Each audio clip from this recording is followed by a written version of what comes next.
ಗುರು ಬ್ರಹ್ಮ ಗುರುರ್ವಿಷ್ಣು ಗುರುದೇವೋ ಮಹೇಶ್ವರಃ ಗುರು ಸಾಕ್ಷಾತ್ ಪರಬ್ರಹ್ಮ ತಸ್ಮೈ ಶ್ರೀ ಗುರುವೇ ನಮಃ. ಗುರುವೇ ಸರ್ವಲೋಕಾನಾಂ ವಿಷಜೇ ಭವರೋಗಿಣಾಂ ನಿಧಯೇ ಸರ್ವವಿದ್ಯಾನಾಂ ದಕ್ಷಿಣಾಮೂರ್ತಯೇ ನಮಃ. ಅಜ್ಞಾನತಿಮಿರಾಂಧಸ್ಯ ಜ್ಞಾನಾಂಜನಶಲಾಕಯ ಚಕ್ಷುರುನ್ಮೀಲಿತಂ ಯೇನ ತಸ್ಮೈ ಶ್ರೀ ಗುರುವೇ ನಮಃ. ಶಂಕರಂ ಶಂಕರಾಚಾರ್ಯಂ ಕೇಶವಂ ಬಾದರಾಯಣಂ ಸೂತ್ರಭಾಷ್ಯಕೃತಂ ವಂದೇ ಭಗವಂತಂ ಪುನಃ ಪುನಃ. ಶ್ರುತಿಸ್ಮೃತಿಪುರಾಣಾನಾಂ ಆಲಯಂ ಕರುಣಾಲಯಂ ನಮಾಮಿ ಭಗವತ್ಪಾದಂ ಶಂಕರಂ ಲೋಕಶಂಕರಂ. ಸದ್ಗುರುಚರಣಾರವಿಂದಾಭ್ಯೋ ನಮಃ. ಗಣಾನಾಂ ತ್ವಾ ಗಣಪತಿಗಂ ಹವಾಮಹೇ ಕವಿಂ ಕವೀನಾಮುಪಮಶ್ರವಸ್ತಮಂ. ಜ್ಯೇಷ್ಠರಾಜಂ ಬ್ರಹ್ಮಣಾನ್ ಬ್ರಹ್ಮಣಸ್ಪದ ಆನಷ್ಟನ್ವನ್ನೋತಿಭಿಃ ಸೇದಸಾದನಂ. ಶ್ರೀಮಹಾಗಣಾಧಿಪತಯೇ ನಮಃ. ಪ್ರಣೋ ದೇವಿ ಸರಸ್ವತಿ ವಾಜನೇವತೆ ಧೀನಾಮ ವಿತ್ರ್ಯವತ ವಾಗ್ದೇವ್ಯೈ ನಮಃ. ಕಲ್ಯಾಣಾದ್ಭುತ ಗಾತ್ರಾಯ ಕಾಮಿತಾರ್ಥ ಪ್ರದಾಯಿನೇ ಶ್ರೀಮದ್ ವೆಂಕಟನಾಥಾಯ ಶ್ರೀನಿವಾಸಾಯ ಮಂಗಳಂ. ಮಂಗಳಂ ಕೌಸಲೇಂದ್ರಾಯ ಮಹನೀಯ ಗುಣಾತ್ಮನೆ ಚಕ್ರವರ್ತಿತನೂಜಾಯ ಸಾರ್ವಭೌಮಾಯ ಮಂಗಳಂ. ವೇದ ವೇದಾಂತ ವೇದ್ಯಾಯ ಮೇಘಶ್ಯಾಮಲ ಮೂರ್ತೆಯೇ ಹಂಸಾಂ ಮೋಹನ ರೂಪಾಯ ಪುಣ್ಯ ಶ್ಲೋಕಾಯ ಮಂಗಳಂ. ಇಷ್ಟ ದೇವತಾ ಕುಲದೇವತಾ ಭೂನಿಲಾ ಸಮೇತ ಶ್ರೀಲಕ್ಷ್ಮೀ ವೆಂಕಟೇಶ್ವರ ಸ್ವಾಮಿ ದೇವತಾ ಚರಣಾರವಿಂದಾಭ್ಯೋ ನಮಃ.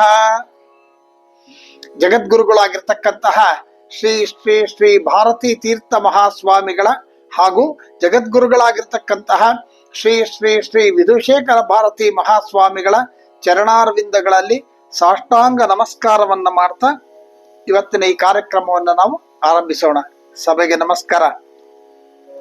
ಹೋದ ಒಂದು ಭಾಗದಲ್ಲಿ ಜಗನ್ಮಾತೆಯನ್ನ ನಾವು ಭಕ್ತಿಯಿಂದ ಶ್ರದ್ಧೆಯಿಂದ ಪೂಜಿಸಿ ಧ್ಯಾನ ಮಾಡಿ ಅವಳರಿಗೆ ಅರ್ಪಣೆ ಮಾಡಿಕೊಂಡಾಗ ನಮಗೆ ಮೋಕ್ಷಪ್ರದ ಅಂತಕ್ಕಂಥ ಒಂದು ವಿಚಾರವನ್ನು ನಾವು ಹೇಳ್ತಾ ಇದ್ವಿ.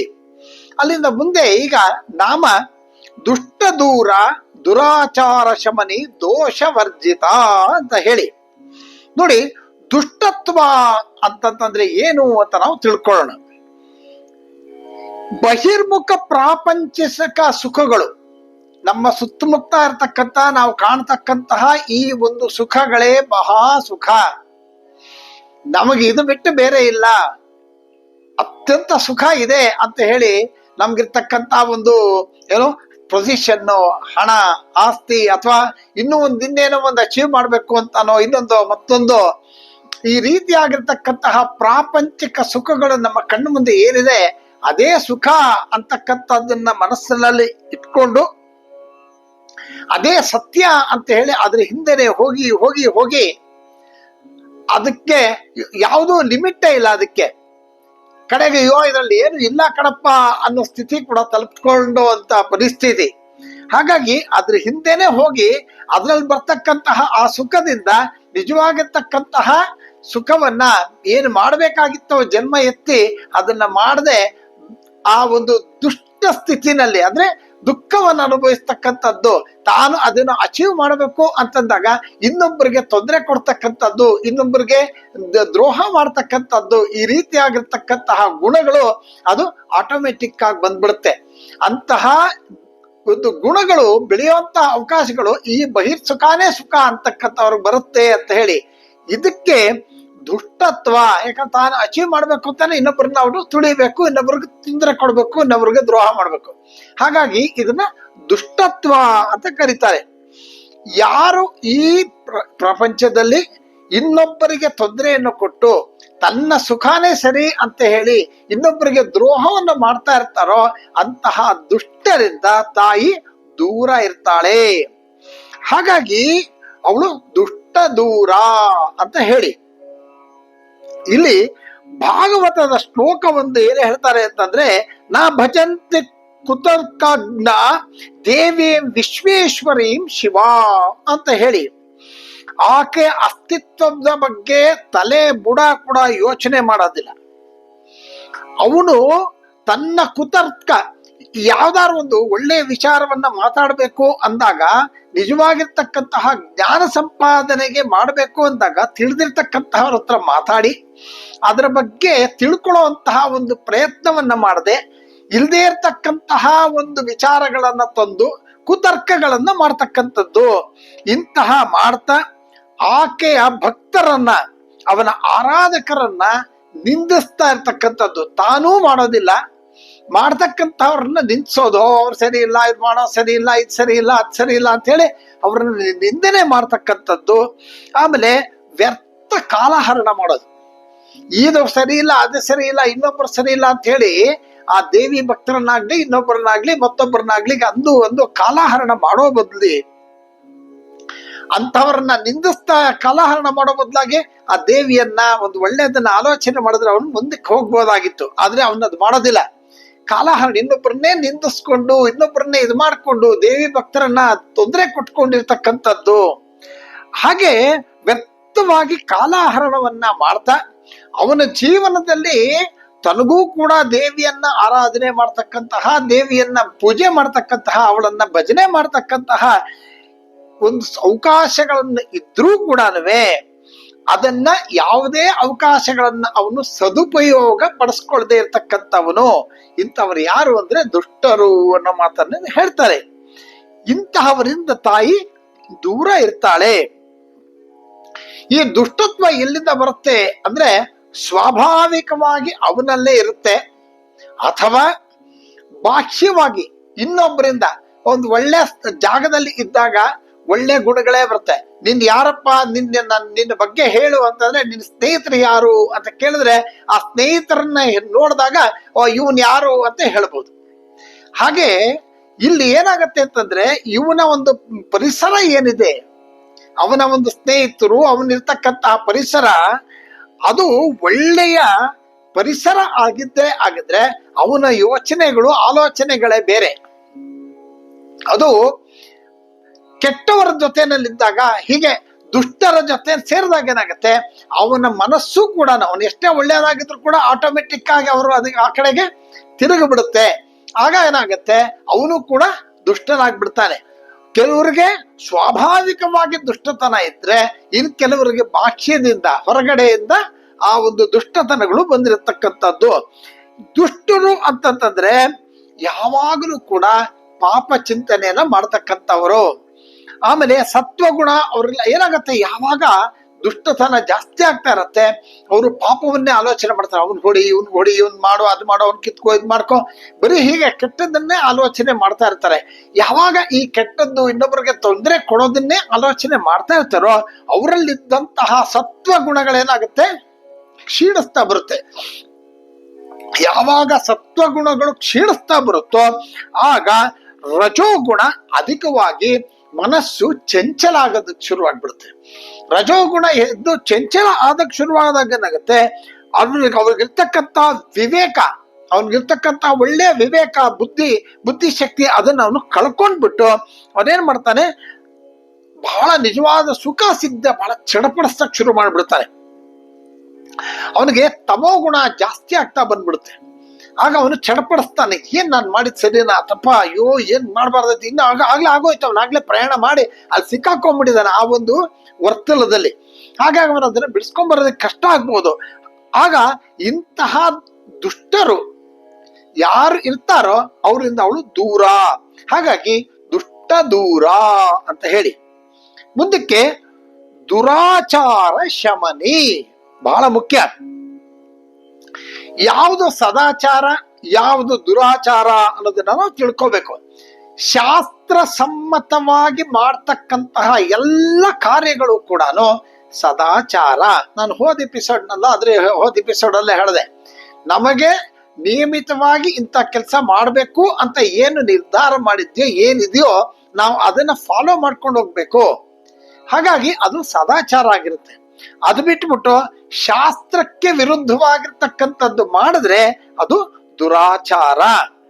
ಹಾಗೆ ಇಂತಹ ದುರಾಚಾರವನ್ನ ಅವಳು ನಾಶ ಮಾಡ್ತಕ್ಕಂಥ ಅವಳು ಯಾರು ಇದರಲ್ಲಿ ಸಿಕ್ಕಾಕೊಂಡ್ಬಿಟ್ಟಿರ್ತಾರೋ ಅವ್ರು ಹೋಗಿ ಜಗಜ್ಜನನಿಯ ನಮ್ಮ ಅಂತ ಹೇಳಿ ತನ್ನ ತಪ್ಪನ್ನ ಅಪರಾಧವನ್ನ ಕ್ಷಮಿಸು ಅಂತ ಹೇಳಿ ಮತ್ತೆ ಮತ್ತೆ ಮಾಡೋದಲ್ಲ, ಹೋಗೋದು ದೇವಸ್ಥಾನಕ್ಕೆ ಹೋಗೋದು, ತಪ್ಪಾಯ್ತಮ್ಮ ಅಂತ ಕೇಳ್ಕೊಳೋದು, ಕೇಳ್ಕೊಂಬಿಟ್ಟ ಸರಿ ಹೋಯ್ತು, ತಿರುಗಿ ಮಾಮೂಲಿ. ಹಂಗಲ್ಲ, ಒಂದು ಸತಿ ತಪ್ಪು ಮಾಡಿದ್ದನ್ನ ರಿಯಲೈಸ್ ಮಾಡ್ಕೊಂಡು ಮತ್ತೆ ಯಾವತ್ತೂ ಕೂಡ ಅಂತ ತಪ್ಪನ್ನ ಮಾಡದೆ ಒಳ್ಳೆಯ ಮೋಕ್ಷ ಮಾರ್ಗದಲ್ಲಿ, ಒಳ್ಳೆಯ ಮಾರ್ಗದಲ್ಲಿ ನಡೀತಕ್ಕಂತಹ ಅವರಿಗೆ ಜಗನ್ಮಾತೆ ಏನ್ ಮಾಡ್ತಾಳೆ, ಅಂತಹ ದುರಾಚಾರವನ್ನ ಮನಸ್ಸಲ್ಲಿದ್ರು ಕೂಡ ಅಂತದೆಲ್ಲ ಕೂಡ ತೆಗೆದಾಕ್ಬಿಡ್ತಾಳೆ. ಹಾಗಾಗಿ ಅವಳು ದುರಾಚಾರ ಶಮನಿ. ನೋಡಿ ಇಲ್ಲಿ ಒಂದು ಶ್ಲೋಕ ಏನ್ ಹೇಳುತ್ತೆ ಅಂತಂದ್ರೆ, ದುರಾಚಾರಂ ಶಾಸ್ತ್ರ ವಿರುದ್ಧಾಚಾರಂ ಶಮಯತಿ ಅಂತ ಹೇಳಿ. ಹಾಗಾಗಿ ಈ ಒಂದು ದುರಾಚಾರ ಅನ್ನೋದು ಶಾಸ್ತ್ರಕ್ಕೆ ವಿರುದ್ಧವಾಗಿರ್ತಕ್ಕಂಥದ್ದು ಅನ್ನೋದನ್ನ, ಇಂಥದ್ದನ್ನ ಆ ದೇವಿ ತೆಗೆದಾಕ್ತಾಳೆ. ಆಗಿರೋದ್ರಿಂದ ದುರಾಚಾರ ಶಮನಿ. ಮುಂದೆ ದೋಷವರ್ಜಿತ. ನಾವು ಈಗಾಗಲೇ ಹಿಂದಿನ ಎಪಿಸೋಡ್ ಅಲ್ಲಿ ಹೇಳಿದೆ 17 ವಿಧವಾಗಿರ್ತಕ್ಕಂಥ ದೋಷಗಳು ಅಂತ. ಯಾವ ನಾಮಗಳಿಗೆ? ರಾಗ, ರಾಗಮತಿನೇ, ನಿರ್ಮದ, ಮದನಾಶಿನೇ, ನಿಶ್ಚಿಂತ, ನಿರಹಂಕಾರ, ನಿರ್ಮೋಹ, ಮೋಹನಾಶಿನೇ, ನಿರ್ಮಮ, ಮಮತಾ ಅಂತಲೇ, ನಿಷ್ಪಾಪ, ಪಾಪನಾಶಿನೇ ಹೇಳುವಾಗ ಈ ಒಂದು 17 ಇದನ್ನ ಹೇಳ್ತಾ ಇದ್ವಿ. ಯಾವುದು ದೋಷಗಳು ಅಂತ ಹೇಳಿ. ಯಾವ್ಯಾವುದು? ರಾಗ, ಮೋಹ, ಮದ, ಚಿಂತ, ಅಹಂಕಾರ, ಮಮತಾ, ಮಮಕಾರ, ಪಾಪ, ಕ್ರೋಧ, ಲೋಭ, ಸಂಶಯ, ಭವ, ವಿಕಲ್ಪ, ಬಾಧ, ಭೇದ, ನಾಶ, ಕ್ರಿಯಾ ಮತ್ತೆ ಪರಿಗ್ರಹ ಅಂತ ಹೇಳಿ 17 ದೋಷಗಳನ್ನ ನಾವು ಅಲ್ಲಿ ಹೇಳಿದ್ವಿ. ನಿರಾಗ, ರಾಗಮತಿನಿ ಹೇಳೋ ಟೈಮ್ ಸಂದರ್ಭದಲ್ಲಿ ಇಂತಹ ಒಂದು ಯಾವುದೇ ದೋಷಗಳು ಇಲ್ಲದೆ ಇರ್ತಕ್ಕಂಥವಳು, ಅಂತಹ ದೋಷಗಳಿಂದ ಅವಳು ದೂರವಾಗಿರ್ತಕ್ಕಂಥವಳು, ಅವಳು ದೋಷವರ್ಜಿತ. ಇದ್ರ ಜೊತೆಗೆ ಉಪಾಧಿಗೆ ಒಳಪಡ್ತಕ್ಕಂತಹ 6 ದೋಷಗಳಿದೆ, ಷಡ್ ದೋಷಗಳು. ಇದು ರಾಗ, ರಾಗಮತಿನಿ 17 ಅಲ್ಲದೆ ಇನ್ನು 6 ಷಡ್ ದೋಷಗಳು, ಅವು ಉಪಾಧಿಗೆ ಒಳಪಡ್ತಕ್ಕಂಥ ದೋಷಗಳು ಇಲ್ಲದೆ ಇರ್ತಕ್ಕಂಥವಳು ಇವಳು ಅಂತ. ಇಲ್ಲಿ ಇನ್ನು 6 ದೋಷಗಳು ಯಾವ್ಯಾವ್ದು ಹೇಳ್ತಾರೆ ಅಂತಂದ್ರೆ, ಅಸ್ತಿ, ಜಾಯತೆ, ವರ್ಧತೆ, ವಿಪರಣಮತೆ, ಅಪಕ್ಷೀಯತೆ, ನಶ್ಯತೆ ಅಂತಕ್ಕಂತಹ ಈ 6 ದೋಷಗಳು. ಹೀಗೆ ಅನೇಕ ದೋಷಗಳಿದೆ. ಇಂತಹ ಯಾವ ದೋಷಗಳು ಕೂಡ ಇಲ್ಲದೆ ಇರ್ತಕ್ಕಂಥವಳು ಅವಳು ಸರ್ವ ದೋಷ ವರ್ಜಿತ. ಮುಂದಿನ ನಾಮ ಸರ್ವಜ್ಞ. ನೋಡಿ ಉಪನಿಷತ್ ವಾಕ್ಯ ಏನ್ ಹೇಳುತ್ತೆ ಅಂತಂದ್ರೆ, ಎಸ್ ಸರ್ವಜ್ಞ ಸರ್ವವಿತ್ ಅಂತ. ಅಂದ್ರೆ ಪ್ರತಿಯೊಂದನ್ನು ಕೂಡ ಅವಳು ತಿಳ್ಕೊಂಡಿರ್ತಕ್ಕಂಥವಳು. ಅಖಿಲಾಂಡ ಕೋಟಿ ಬ್ರಹ್ಮಾಂಡ ನಾಯಕಿ ಆದ್ಮೇಲೆ ಪ್ರಪಂಚದಲ್ಲಿ ಅಖಿಲಾಂಡ ಕೋಟಿದಲ್ಲಿ ಏನೇನಿದೆ, ಏನೇನಾಗತ್ತೆ, ಏನಾಗಬೇಕು, ಏನಾಗಬೇಕಾಗಿದೆ, ಏನಾಗಿತ್ತು, ಎಲ್ಲವನ್ನೂ ಕೂಡ ಸಂಪೂರ್ಣವಾಗಿರ್ತಕ್ಕಂತಹ ಮಾಹಿತಿಯನ್ನ ಅವಳು ತಿಳ್ಕೊಂಡಿರ್ತಕ್ಕಂಥವಳು. ಇವಳು ಸರ್ವಜ್ಞೆ. ಹಾಗೆ ಇನ್ನೊಂದು ಶ್ಲೋಕ ಏನಿರುತ್ತೆ ದೇವಿ ಪುರಾಣದಲ್ಲಿ ಅಂತಂದ್ರೆ, ಸರ್ವಜ್ಞ ಸರ್ವವೇತೃತ್ವ ಅಂತ. ಅಂದ್ರೆ ಎಲ್ಲವನ್ನೂ ತಿಳ್ಕೊಂಡಿರ್ತಕ್ಕಂತಹ ಸರ್ವಜ್ಞಳು ಅವಳೇ ಆಗಿದ್ದಾಳೆ ಅನ್ನೋ ಮಾತನ್ನ ಇಲ್ಲಿ ಹೇಳ್ತಾ ಇದ್ದಾರೆ. ಮುಂದೆ ಯಾರದು ಎಲ್ಲವನ್ನು ತಿಳ್ಕೊಂಡಿರ್ತಕ್ಕಂಥವ್ರು ಅಂದ್ರೆ, ಪರಮಾತ್ಮ ಬಿಟ್ರೆ ಬೇರೆ ಯಾರು ಇಲ್ಲ, ಅವಳು. ಹಾಗಾಗಿ ಆ ತಾಯಿಯ ಆ ಒಂದು ಪರಮಾತ್ಮ ರೂಪ ಅವಳು. ಹಾಗಾಗಿ ಅವಳು ಸರ್ವಜ್ಞೆ. ಮುಂದೆ ತಾಯಿಯ ಪ್ರಧಾನವಾಗಿರ್ತಕ್ಕಂತಹ ಲಕ್ಷಣಗಳ ಬಗ್ಗೆ ಹೇಳ್ತಾ ಹೋಗ್ತಾ ಇದ್ದಾರೆ. ಏನಪ್ಪಾ ಅಂದ್ರೆ, ಸರ್ವಜ್ಞತಾ, ಅನಾದಿಬೋಧ, ಸ್ವತಂತ್ರತ, ನಿತ್ಯತ, ಸಂಪೂರ್ಣತ, ಅನಂತತ ಅಂತಕ್ಕಂತಹ 6 ಲಕ್ಷಣಗಳನ್ನ ನಾವು ಹೇಳ್ತಾ ಇದ್ದಾರೆ. ನೋಡಿ ಇಲ್ಲಿ ಮೊದ್ಲೇತ್ಕೊತ ಸರ್ವಜ್ಞತ, ನಾನು ಈಗಾಗ್ಲೇ ಹೇಳಿದೆ, ಎಲ್ಲವನ್ನೂ ಕೂಡ ಆಕೆ ತಿಳ್ಕೊಂಡಿರೋದ್ರಿಂದ ಆಕೆ ಸರ್ವಜ್ಞೆ. ಹಾಗಾಗಿ ಸರ್ವಜ್ಞತ. ಇನ್ನೊಂದು ಅನಾದಿಬೋಧ, ಅಂದ್ರೆ ಸರ್ವಜ್ಞಾನ ಸಂಪನ್ನಳು ಅಂತ ಹೇಳಿ. ಯಾವುದೇ ಒಂದು ಕೂಡ ಲೋಪ ಇಲ್ಲದೆ ಇರ್ತಕ್ಕಂತಹ ಎಲ್ಲ ಜ್ಞಾನವನ್ನು, ಸಂಪೂರ್ಣವಾಗಿ ಜ್ಞಾನವನ್ನು ಹೊಂದಿರತಕ್ಕಂತಹವಳು. ಅದಕ್ಕೆ ಅವಳೇ ಎಲ್ಲವೇ ಜ್ಞಾನನೇ ಅವಳು. ಹಾಗಾಗಿ ಅವಳು ಸ್ವತಂತ್ರತ, ಅವಳಿಗೆ ಯಾವುದೇ ವಿಧವಾಗಿರ್ತಕ್ಕಂಥ ಕಟ್ಟುಪಾಡಿಲ್ಲ. ಅವಳು ಸರ್ವತಂತ್ರ ಸ್ವತಂತ್ರಳು ಅಂತ ಹೇಳಿ. ನಿತ್ಯತ, ನಾವ್ ಹೇಳಿದ್ವಿ ನಿತ್ಯ, ನಿರಪಾಯ, ನಿರತ್ಯಯ ಅಂತ ಹೇಳಿದ್ವಿ. ಹಾಗಾಗಿ ನಿತ್ಯ ಅಂತಂದ್ರೆ ಅವಿನಾಶಿ, ಯಾವಾಗ್ಲೂ ಇರ್ತಕ್ಕಂಥ, ಹಿಂದೇನೂ ಇದ್ಲು ಮುಂದೇನೂ ಇರ್ತಾಳೆ, ಬೇರೆ ಬೇರೆ ರೂಪದಲ್ಲಿ ನಮ್ಗಳು ಕಾಣಿಸ್ಕೊಂತ ಬರ್ತಾ ಇರ್ತಾಳೆ. ಹಾಗಾಗಿ ನಿತ್ಯತ.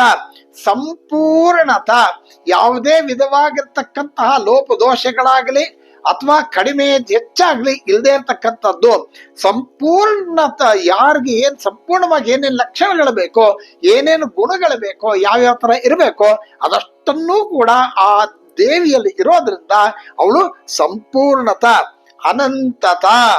ಅನಂತ ಅಂದ್ರೇನು? ಎಲ್ಲ ಕಡೆನು, ಪ್ರಪಂಚ ಎಲ್ಲ ಕಡೆನು ಅವಳು ಇರ್ತಕ್ಕಂಥವಳು. ಹಾಗಾಗಿ ಇಂತಹ 6 ಲಕ್ಷಣಗಳನ್ನ ಹೊಂದಿರತಕ್ಕಂತಹ ಆ ಭಗವತಿ ಅವಳೇ ದೇವಿ ಲಲಿತಾ ತ್ರಿಪುರ ಸುಂದರಿ.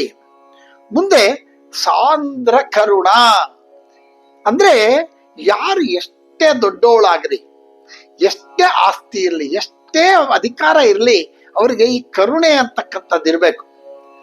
ಯಾಕೆಂತಂದ್ರೆ ಆ ಕರುಣೆ ಅಂತಕ್ಕಂಥದ್ದು ಇಲ್ಲ ಅಂತಂದ್ರೆ ಅವರು ದುಷ್ಟರಾಗ್ಬಿಡ್ತಾರೆ. ನಾನು ಹೇಳಿದೆ ದುಷ್ಟತೆ ಅಂತ. ಏನೋ ಒಂದು ಕಾರಣಾಂತರಗಳಿಂದ ಯಾರೋ ಒಬ್ಬರು ಬರ್ತಾರೆ, ಸಹಾಯಕ್ಕೆ ಬರ್ತಾರೆ, ಅಥವಾ ಇನ್ನೊಂದು ಕೇಳ್ತಾರೆ, ಮತ್ತೊಂದು ಕೇಳ್ತಾರೆ, ಅವರಿಗೆ ಸಮಾಧಾನ ಹೇಳ್ತಕ್ಕಷ್ಟು ಸೌಜನ್ಯ ಅಥವಾ ಕರುಣೆ ಅವ್ರ ಹತ್ರ ಇರಬೇಕು. ಇಲ್ದಿದ್ರೆ ಆ ದೊಡ್ಡತನಕ್ಕೆ ಬೆಲೆನೇ ಇರೋದಿಲ್ಲ. ಹಾಗಾಗಿ ಜಗನ್ಮಾತೆ ಎಂಥವಳು ಅಂತಂದ್ರೆ ಎಂತಹ ಒಂದು ಸ್ಥಿತಿನಲ್ಲೂ ಕೂಡ ಅವಳು ಕರುಣೆಯನ್ನು ಹೊಂದಿರತಕ್ಕಂಥವಳು, ಅವಳು ಕರುಣಾ ಸ್ವರೂಪಿಣಿ ಅಂತ. ಆದ್ರಿಂದ ಸಾಂದ್ರ ಕರುಣ, ಸಾಂದ್ರ ಅಂತ ಬಹಳ ಅದ್ಭುತವಾಗಿರ್ತಕ್ಕಂಥ ಶಬ್ದ. ಘನೀಭೂತವಾಗಿರ್ತಕ್ಕಂತಹ ಕರುಣಾಮಯಿ, ಬಹಳ ಗಟ್ಟಿ ಅಂತ, ಬಹಳ ಗಟ್ಟಿಯಾಗಿರ್ತಕ್ಕಂತಹ ಘನೀಭೂತವಾಗಿರ್ತಕ್ಕಂತಹ ಕರುಣಾಮಯಿ, ಪರಿಪೂರ್ಣವಾಗಿರ್ತಕ್ಕಂತಹ ಕಾರುಣ್ಯವಂತಳು ಅಂತ ಹೇಳಿ. ಅವಳತ್ರ ಕರುಣೆ ಬಿಟ್ಟರೆ ಬೇರೆ ಏನು ಇಲ್ಲ ರೀ. ಯಾಕಂದ್ರೆ ನೋಡಿ, ನಾವು ಎಷ್ಟು ತಪ್ಪುಗಳನ್ನ ಮಾಡ್ತೀವಿ, ತಿಳಿದೋ ತಿಳಿದೇನೋ ಎಷ್ಟು ತಪ್ಪುಗಳು ಅದಕ್ಕೆ ಅಪರಾಧಗಳೇ ಮಾಡ್ತಾ ಹೋಗ್ತೀವಿ. ಅಂತಹ ಅಪರಾಧಗಳನ್ನ ಆ ಜಗನ್ಮಾತೆ ಕ್ಷಮಿಸುವಂತಹ ಕರುಣಾಮೂರ್ತಿ. ಹಾಗಾಗಿ ಅವಳು ಅಷ್ಟು ಕರುಣೆಯನ್ನ ಹೊಂದಿರತಕ್ಕಂಥವಳು. ನೋಡಿ, ಅಷ್ಟು ದೊಡ್ಡದಾಗಿರ್ತಕ್ಕಂತಹ ಆ ಒಂದು ಆಕಾರ, ಆ ಒಂದು ವೈಭವ, ಅವಳಿಗಿರ್ತಕ್ಕಂತಹ ಆ ಶಕ್ತಿ, ಅಂತಹ ಶಕ್ತಿ ಇರ್ತಕ್ಕಂಥವಳು.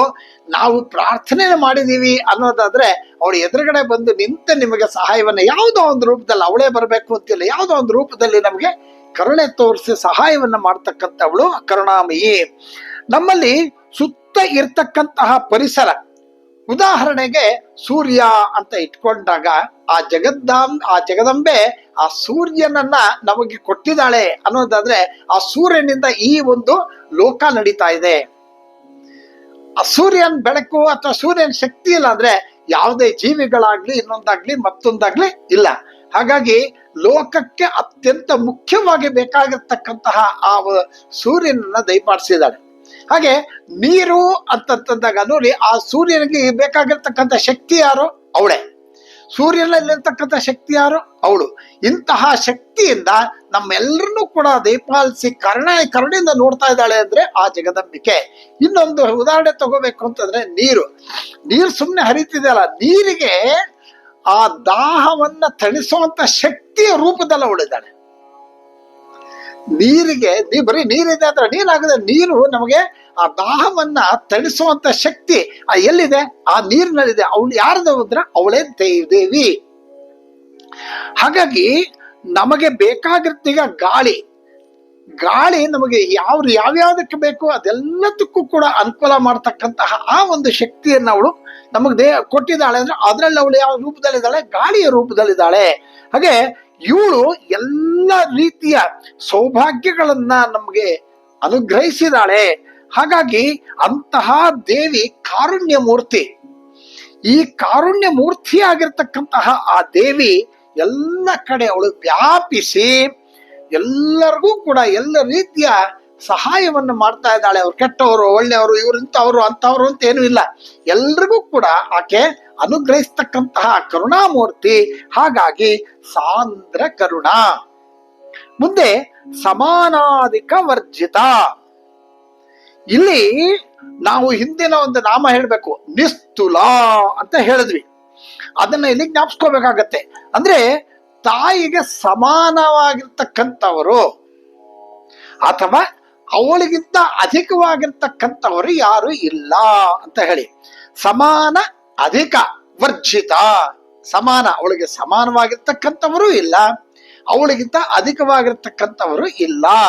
ಹಾಗಾಗಿ ಆ ಒಂದು ನಾಮ ಏನು ಸಮಾನಾಧಿಕ ವರ್ಜಿತ ಅಂತ ಹೇಳಿ ಇಲ್ಲಿ ಒಂದು ಉಪನಿಷತ್ ವಾಕ್ಯ ಏನ್ ಹೇಳುತ್ತೆ ಅಂದ್ರೆ ನಾತತ್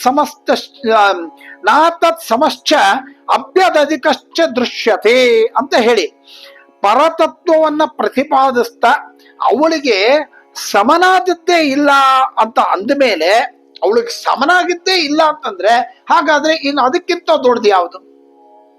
ಹಾಗಾಗಿ ಏಕಮೇವ ಅದ್ವಿತೀಯಂ ಬ್ರಹ್ಮ, ಅದರಿಂದ ಅವಳಿಗೆ ಸಾಟಿ ಮತ್ತೊಂದು ಇಲ್ಲ ಅನ್ನೋ ಮಾತನ್ನ ಇಲ್ಲಿ ಹೇಳ್ತಾ ಇದ್ದಾರೆ. ನಾವೇನು ಮಾಡಿದೀವಿ ಅಂದ್ರೆ ಈ 9 ನಾಮಗಳು ದುರ್ಗಾ ಮಂತ್ರವಾಗಿ ಒಂದು ಸಾಂಕೇತಿಕವಾಗಿ ಹೇಳ್ತಾ ಇದೆ ಅಂತ ನಾವು ಇಷ್ಟೊತ್ತು ಏನ್ ಈ 9 ನಾಮಗಳು ಏನ್ ಹೇಳಿದ್ವಿ, ನಿಸ್ತುಲ, ನೀಲಚಿಕುರ, ನಿರಪಾಯ, ನಿರತ್ಯಯ, ದುರ್ಲಭ, ದುರ್ಗಮ, ದುರ್ಗಾ, ದುಃಖಾಂತ್ರಿ, ಸುಖಪ್ರದ ಹಾಗೆ ಹೇಳ್ತಾ ಹೋಗ್ತೀವಿ. ಇದಿಷ್ಟು ನಾಮಗಳು ಕೂಡ ಆ ದುರ್ಗೆಯ ಸಂಕೇತಗಳನ್ನು ಹೇಳ್ತಾ ಇದೆ. ಹಾಗಾಗಿ ಈ ಒಂದು ಮುಂದಕ್ಕೆ ಏನ್ ಹೇಳ್ತಾರೆ ಅಂತಂದ್ರೆ ಫಲಗಳು, ದೇವಿಯನ್ನ ನಾಮವನ್ನ ಪಠನೆ ಮಾಡಿದ್ರೆ ಇಂಥದ್ದೆಲ್ಲ ಆಗುತ್ತೆ, ದೇವಿ ಇಂಥವಳು ಅಂತವಳು, ಸಾಂದ್ರ ಕರುಣ ಅದೆಲ್ಲ ಹೇಳ್ಕೊಂಡ್ ಬಂದ್ವಿ, ದುಃಖ ಅಂದ್ರೆ ಸುಖಪ್ರದಾತೆ. ಈಗ ಮುಂದಿನ ನಾಮಗಳೇನು ಅಂತಂದ್ರೆ ಸುಖ, ಇನ್ನು 3 ನಾಮಗಳು ಯಾವ್ಯಾವುದು? ದುಃಖ ಹಂತ್ರಿ, ಸುಖಪ್ರದ, ದುರಾಚಾರ ಶಮನಿ. ಈ 3 ನಾಮಗಳು, ಈ 3 ಏನಾಯ್ತು? ಅದು ಫಲಗಳನ್ನ ಹೇಳ್ತಾ ಇದೆ. ಹಾಗಾಗಿ 9 ನಾಮಗಳು ದುರ್ಗಾ ತತ್ವಗಳು, ಕಡೆಯ 3 ನಾಮಗಳು ಫಲಗಳು ಅಂತ ಹೇಳ್ತಾ ಇದ್ದಾರೆ. ಅಲ್ಲಿಂದ ಮುಂದೆ ಈಗ ಸರ್ವಶಕ್ತಿಮಯಿ, ಇಲ್ಲಿಂದ ಸರ್ವಶಕ್ತಿಮಯಿಯಿಂದ ಮೃಡಪ್ರಿಯ ಅಂತಕ್ಕಂತಹ ನಾಮದವರೆಗೂ ಕೂಡ ವನದುರ್ಗಾ ಮಾಲಾ ಮಂತ್ರ ಅಂತ ಇದನ್ನ ಕರೀತಾರೆ. ಇದನ್ನ ವನದುರ್ಗ ಮಾಲಾ ಮಂತ್ರ ಅಂತ ಕರೀತಾರೆ.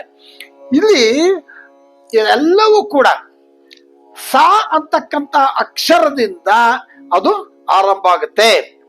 ಇದರಲ್ಲಿ ಸಾ ಅಂತ ಅಕ್ಷರಗಳು ಇದೆ ಅನ್ನೋದಾದ್ರೆ ಇದು ಸೌಂದರ್ಯವನ್ನ ಹೇಳ್ತಾ ಇದೆ. ಸರ್ವಶಕ್ತಿಮಯಿ ಅಂತಂದ್ರೆ ಈ ದೇವಿಗಿಂತ ಇನ್ಯಾವ ಶಕ್ತಿಯೂ ಇಲ್ಲ ಅಂತ, ಎಲ್ಲ ಶಕ್ತಿಗಳು ಕೂಡ ಇವಳಲ್ಲೇ ಸೇರ್ಕೊಂಡಿದೆ ಎಲ್ಲವನ್ನು ಕೂಡ. ಹಾಗೆ ದುರ್ಗಾ ಸ್ವರೂಪವನ್ನು ಇಲ್ಲಿ ಹೇಳ್ತಾ ಇದ್ದಾರೆ. ಒಬ್ಬೊಬ್ಬ ದೇವತೆಯಲ್ಲೂ ಕೂಡ ನೋಡಿ, ಇಲ್ಲಿ ಸರ್ವಶಕ್ತಿಮಯಿ ಅಂತ ಅಂದಾಗ ನಾವು ಆ ಮಹಿಷಾಸುರ ಸಂಹಾರದ ಕಥೆಯನ್ನ ಜ್ಞಾಪಿಸ್ಕೋಬೇಕಾಗತ್ತೆ. ಇಲ್ಲಿ ದುರ್ಗಾ ಸಪ್ತಶತಿನಲ್ಲಿ 2ನೇ ಮಧ್ಯಮ ಇದರಲ್ಲಿ ಪ್ರಥಮ ಚರಿತ್ರೆ, ಮಧ್ಯಮ ಚರಿತ್ರೆ ಮತ್ತೆ ಉತ್ತಮ ಚರಿತ್ರೆ. ಮಧ್ಯಮ ಚರಿತ್ರೆನಲ್ಲಿ ಏನ್ ಬರುತ್ತೆ ಅಂತಂದ್ರೆ ಮಹಿಷಾಸುರ ವಧೆ. ಮಹಿಷಾಸುರ ಅಂತಕ್ಕಂತಹ ರಾಕ್ಷಸ ದೇವಾನುದೇವತೆಗಳಿಗೆ, ಇಂದ್ರಾದಿ ದೇವತೆಗಳಿಂದ ಎಲ್ರಿಗೂ ಕೂಡ ಅತ್ಯಂತ ಕಷ್ಟವನ್ನ ಕೊಡ್ತಾನೆ. ಎಲ್ಲ ಲೋಕಗಳು ಅವು ದೇವಲೋಕಗಳನ್ನೆಲ್ಲ ಅವನು ಆಕ್ರಮಿಸ್ಕೊಂಡ್ಬಿಡ್ತಾನೆ. ಇವ್ರನ್ನ ಮಾನವರ ತರ ಭೂಮಿಯಲ್ಲಿ ತಿರುಗುವ ತರ ಮಾಡ್ಬಿಡ್ತಾನೆ. ಹಾಗಾಗಿ ಈ ಮಹಿಷಾಸುರ ಮಾಡಿದಂತಹ ಕೊಟ್ಟಂತಹ ಈ ದುಸ್ಥಿತಿಯಿಂದ ಬ್ರಹ್ಮನನ್ನ ಜೊತೆ ಮಾಡಿಕೊಂಡು ಈಶ್ವರ ಮತ್ತೆ ವಿಷ್ಣು ಇರ್ತಕ್ಕಂತಹ ಲೋಕಕ್ಕೆ ಅವರು ಹೋಗ್ತಾರೆ. ಅಲ್ಲಿ ಇವರಿಬ್ಬರಿಗೂ ಕೂಡ ಇಲ್ಲಿ ನಡೆದಿರ್ತಕ್ಕಂತಹ ಎಲ್ಲ ವಿಚಾರಗಳನ್ನು ಕೂಡ ಅವ್ರಿಗೆ ಹೇಳ್ತಾರೆ. ಹೇಳಿದಾಗ ಇವರಿಬ್ಬರಿಗೂ ಕೂಡ ಅತ್ಯಂತ ಕೋಪ ಬರುತ್ತೆ. ಇವರಿಬ್ಬರಲ್ಲಿ ಅಂದ್ರೆ ವಿಷ್ಣು ಮತ್ತೆ ಪರಮೇಶ್ವರನಲ್ಲಿ ಇರ್ತಕ್ಕಂತಹ ಆ ಒಂದು ತೇಜಸ್ಸು ಶಕ್ತಿಗಳು ಎರಡೂ ಕೂಡ ಒಟ್ಟಿಗೆ ಕೂಡುತ್ತೆ.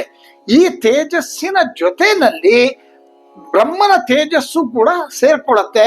ಹಾಗಾಗಿ ಆಮೇಲಿಂದ ಬೇರೆ ಇಂದ್ರಾದಿ ದೇವತೆಗಳು, ಇಂದ್ರ, ಅಗ್ನಿ, ಯಮ, ನಿವೃತ್ತಿ, ವರ್ಣ, ವಾಯು, ಕುಬೇರ, ಈಶಾನ, ಹೀಗೆ ಪ್ರತಿಯೊಬ್ರು ಕೂಡ ಪ್ರತಿ ದೇವತೆಗಳು ಕೂಡ ಅವ್ರ ಹತ್ರ ಇದ್ದಂತಹ ಎಲ್ಲ ಶಕ್ತಿಗಳನ್ನ, ಅವ್ರ ಹತ್ರ ಇದ್ದಂತಹ ತೇಜಸ್ಸುಗಳನ್ನ ಈ ಒಂದು 3 ತೇಜಸ್ಸು ಒಟ್ಟುಗೂಡಿರ್ತಕ್ಕಂತಹ ಜಾಗದಲ್ಲಿ ಅವರು ಕೂಡ ಅದ್ರ ಜೊತೆ ಸಮ್ಮಿಳಿತ ಮಾಡ್ಬಿಡ್ತಾರೆ. ಅಷ್ಟೊಂದು ಬೃಹದಾಕಾರವಾಗಿರ್ತಕ್ಕಂತಹ ತೇಜಸ್ಸಿನಲ್ಲಿ ಒಂದು ಸ್ತ್ರೀ ರೂಪದಲ್ಲಿ ಆ ಜಗಜ್ಜನನಿ ಕಾಣಿಸ್ಕೊತಾಳೆ. ಹಾಗಾಗಿ ಆ ದೇವಿ ಈಗ ಎಲ್ಲ ದೇವತೆಗಳ ಶಕ್ತಿಗಳ ಸಮ್ಮಿಳನ ಆಗಿ ಅವಳು ಇರೋದ್ರಿಂದ ಅವಳು ಸರ್ವಶಕ್ತಿಮಯಿ. ಅದ ನೋಡ್ಬೇಕು ಅಂತಂದ್ರೆ ಇವರೆಲ್ಲ ಯಾರ್ಯಾರು ಏನಿದ್ದಾರೆ ಅವರೆಲ್ಲರೂ ಕೂಡ ಇವಳ ಶಕ್ತಿಯಿಂದಾನೇ ಅವರು ಹೊರಗಡೆ ಬಂದಿರತಕ್ಕಂಥದ್ದು. ನಿಮಗೆ ನಾನು ಹಿಂದೆ ಹೇಳಿದೆ, ಬಂಡಾಸುರನ ವಧೆ ಮಾಡ್ತಕ್ಕಂಥ ಸಂದರ್ಭದಲ್ಲಿ ಅಲ್ಲಿ ಅಗ್ನಿಯಿಂದ ಆಕೆ ಹೊರಗಡೆ ಬಂದು ತಾನು ಬಂಡಾಸುರನ ವಧೆಗೆ ಒಬ್ಳೆ ಹೋಗ್ತಾ ಇದ್ದಾಳೆ. ಆಗ ಬಾಕಿ ದೇವತೆಗಳೆಲ್ಲ ಕೂಡ ನಿಂತ್ಕೊಂಡು ನೋಡ್ತಾ ಇದ್ರು. ಆಗ ಅವಳ ಶಕ್ತಿಯಿಂದ, ಅವಳ ಶರೀರದಿಂದ ಅನೇಕ ವಿಧವಾಗಿರ್ತಕ್ಕಂತಹ ಬೆಳಕುಗಳು ಈಚೆ ಬಂತು. ಅದರಿಂದ ಎಲ್ಲ ಶಕ್ತಿಗಳು ಈಚೆ ಬಂದು ಅದ್ರ ಜೊತೆನೆಲ್ಲ ಅವಳು ಯುದ್ಧಕ್ಕೆ ಹೋದ್ಲು ಅನ್ನೋ ಮಾತನ್ನ. ಹಾಗೆ ಈ ದೇವತೆಗಳು ಕೂಡ ಆ ದೇವಿಯ ಶಕ್ತಿಯಿಂದಾನೆ ಹೊರಗಡೆ ಬಂದು ಅವರು ಆ ರೂಪದಲ್ಲಿ ಇರೋದ್ರಿಂದ ಒಬ್ಬೊಬ್ರು ಒಂದೊಂದು ಕೆಲಸ ಕಾರ್ಯಗಳನ್ನ ಮಾಡ್ತಾ ಇದ್ದಾರೆ. ಹಾಗಾಗಿ ಆ ದೇವತೆಗಳೆಲ್ಲ ಸೇರಿ ಅವರ ಶಕ್ತಿಗಳಿಂದ ಆ ಒಂದು ರೂಪ ಬಂತು ಅಂದಾಗ ಎಲ್ಲವೂ ಅಂದ್ರೆ ಜಗನ್ಮಾತೆಯ ಒಂದು ಮಹಿಮೆ, ಅವಳ ಶಕ್ತಿ ಹೊರಗಡೆ ಬಿಟ್ಟಿದ್ದಂತಹ ಶಕ್ತಿಗಳನ್ನ ಮತ್ತೆ ಅವಳು ಒಳಗಡೆ ಸೇರಿಸ್ಕೊಂಡು ಆ ಮಹಿಷಾಸುರನ ಸಂಹಾರಕ್ಕೆ ಹೋದ್ಲು. ಇಂತಹ ಅದ್ಭುತವಾಗಿರ್ತಕ್ಕಂಥ ದೇವತೆಗಳ ಶಕ್ತಿಗಳ ಸ್ವರೂಪನೇ ಸರ್ವಶಕ್ತಿಮಯಿ ಅಂತ ಹೇಳಿ ಇಲ್ಲಿ ಎಲ್ಲ ಶಕ್ತಿಗಳನ್ನ ಸೇರಿಸಿ ಅವಳು ಹೇಳಿದ್ದಾರೆ ಅನ್ನೋದಾದ್ರೆ ಪ್ರತಿಯೊಂದು ಪದಾರ್ಥಕ್ಕೂ ಅದರದೇ ಆಗಿರ್ತಕ್ಕಂಥ ಶಕ್ತಿ ಇದೆ. ಬರೀ ದೇವತೆಗಳಲ್ಲ, ಈಗ ನಮ್ಮ ಹತ್ರ ಇರ್ತಕ್ಕಂಥ ನಾವು ನೋಡ್ತಕ್ಕಂತಹ ಉಪಾಧಿಯಲ್ಲಿ ಇರ್ತಕ್ಕಂಥದ್ದು, ಹೊರಗಡೆ ಇರ್ತಕ್ಕಂಥದ್ದು, ಬ್ರಹ್ಮಾಂಡದಲ್ಲಿ ಇರ್ತಕ್ಕಂಥ ಪ್ರತಿಯೊಂದಕ್ಕೂ ಕೂಡ ಅದರದೇ ಆಗಿರ್ತಕ್ಕಂಥ ಶಕ್ತಿಗಳಿದೆ. ಆಯಾಯ ಶಕ್ತಿಗಳಿಗೆ ಯಾರು ಅಧಿದೇವತೆ ಅಂತಂದ್ರೆ ಇವಳೇನೆ. ಪ್ರತಿಯೊಂದು ಪದಾರ್ಥದಲ್ಲ ಅದಕ್ಕೆ ಆಗಿರ್ತಕ್ಕಂಥ ಶಕ್ತಿಗಳನ್ನ ಅವಳು ಚೈತನ್ಯನ ತುಂಬಿಸಿದ್ಯಾರು ಅಂದ್ರೆ ಇವಳೇನೆ. ಹಾಗಾಗಿ ಪ್ರತಿ ಪದಾರ್ಥದ ಶಕ್ತಿಗಳಲ್ಲೂ ಕೂಡ ಇವಳದೇ ಆಗಿರೋದ್ರಿಂದ ಇವಳು ಸರ್ವಶಕ್ತಿಮಯಿ ಅಂತ ಹೇಳಿ. ಹಾಗಾಗಿ ಈ ಸ್ವರೂಪವನ್ನ, ಸರ್ವಶಕ್ತಿ ಇರ್ತಕ್ಕಂತಹ ಸ್ವರೂಪವನ್ನ ಜ್ಞಾನಿಗಳು ಗೌರಿ ಅಂತ ಕರೀತಾರೆ. ಪದಾರ್ಥ ಶಕ್ತಿಯೋ ಯಾಸ್ತಾಸ್ತ ಗೌರಿ ವಿದು ಬುಧಾಹ ಅಂತ ಕರೀತಾರೆ. ಅಂದ್ರೆ ಯಾವ ಪದಾರ್ಥಗಳಲ್ಲಿ ಯಾವ ಶಕ್ತಿಗಳಿದೆಯೋ ಅದಷ್ಟು ಶಕ್ತಿಗಳು ಕೂಡ ಗೌರಿ ಅಂತ ಹೇಳಿ. ಹಾಗಾಗಿ ಈಗ ಶ್ರೀಚಕ್ರದಲ್ಲಿ ಮೇಲ್ಗಡೆ ಇರತಕ್ಕಂತಹ ಬಿಂದು ಶಿವಶಕ್ತಿಗೆ ರೂಪಿಣಿ. ಆ ಶಕ್ತಿ ಮೇಲ್ಗಡೆಯಿಂದ ಅದು ಕೆಳಗಡೆಗೆ ಬಿಟ್ಕೊಂಡು ಕೆಳಗಡೆ ಬರ್ತಾ ಇದೆ. ಹಾಗಾಗಿ ಆ ಶ್ರೀಚಕ್ರದಲ್ಲಿರ್ತಕ್ಕಂತಹ ಆ ಪ್ರತಿ ಆವರಣದಲ್ಲಿ, ನವಾವರಣದಲ್ಲಿ ಇರ್ತಕ್ಕಂತಹ ಆ ಎಲ್ಲ ದೇವಿಯರು ಶಕ್ತಿಗಳು ಕೂಡ ಅವರ ಉಪದೇವಾನುದೇವತೆಗಳು ಎಲ್ಲರ ಶಕ್ತಿಯೂ ಕೂಡ ಒಟ್ಟೇ ಇದೆ. ಹಾಗಾಗಿ ಆ ಒಂದು ಶಕ್ತಿಯ ರೂಪಿಣಿ ಯಾರು ಅಂದ್ರೆ ಇವಳು. ಅವಳು ಎಲ್ಲ ಶಕ್ತಿಯನ್ನು ಕೂಡ ಇವಳೇ ಆಗಿರೋದ್ರಿಂದ ಸರ್ವಶಕ್ತಿಮಯಿ ಅಂತ ಹೇಳಿ.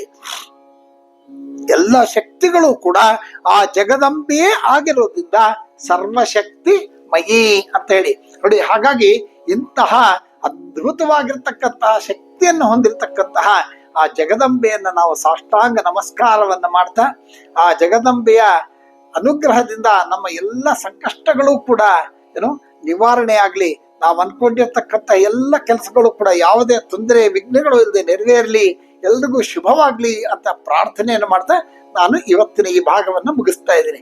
ಮುಂದಿನ ನಾಮ ಸರ್ವಮಂಗಳ, ಅದನ್ನ ನಾವು ಮುಂದೆ ಹೇಳೋಣ. ಎಲ್ರಿಗೂ ಶುಭವಾಗ್ಲಿ. ನಮಸ್ಕಾರ.